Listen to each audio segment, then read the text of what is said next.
Clean Water Philippines. Good day, ladies and gentlemen. I am John Paul Tapia and I'm about to deliver my speech. Not only am I a candidate standing before you today, but I am also an inspirational advocate and ambassador of hope for our dear country.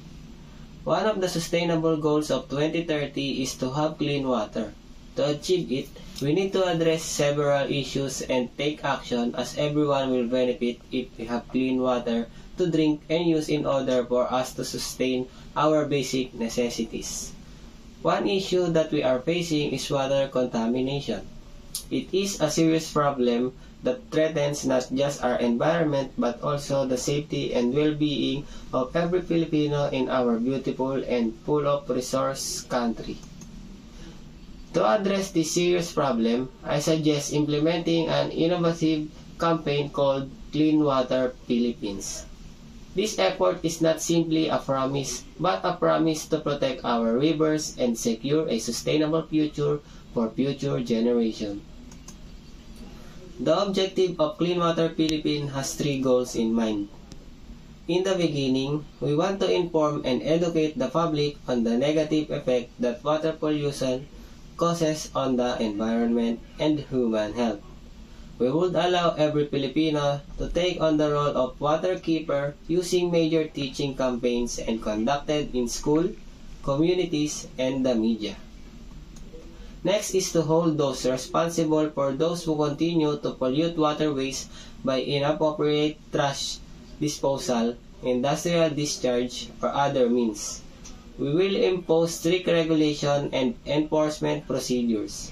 To guarantee compliance and promote a responsible culture, we will collaborate closely with state and local government, business leaders, and environmental organizations. And lastly, we are going to start regional cleanup and repairs. This involves organizing frequent cleanup campaigns for rivers and coastline, making investment in advanced water treatment equipment, and advocating for environmentally friendly behaviors like recycling and trash segregation. And of course, we need a big help with this program. And who are the person involved? We will work with a wide range of participants, including governments, non-governmental organizations, educational institutions, and business partners. To achieve the ambitious goals of Clean Water Philippines, our success will be based on working together as we come together behind a shared goal of a healthier and cleaner Philippines. The potential results of the Clean Water Philippines are numerous. First, there will be an important reduction in water pollution, resulting in safer and cleaner water sources for enjoyment, aquaculture, and drinking. Secondly, by maintaining our aquatic ecosystem, we will protect the diversity of our freshwater and marine environments, ensuring the survival of many different species and supporting the livelihoods of those who depend on fishing and ecotourism. Lastly, by working together to achieve environmental sustainability, we could create a sense of purpose and cooperation among Filipinos.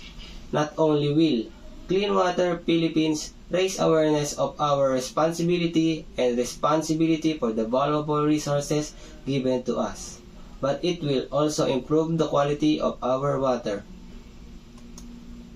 The Clean Water Philippines program is a brave and important start in the right direction toward solving the problem of water pollution in our country.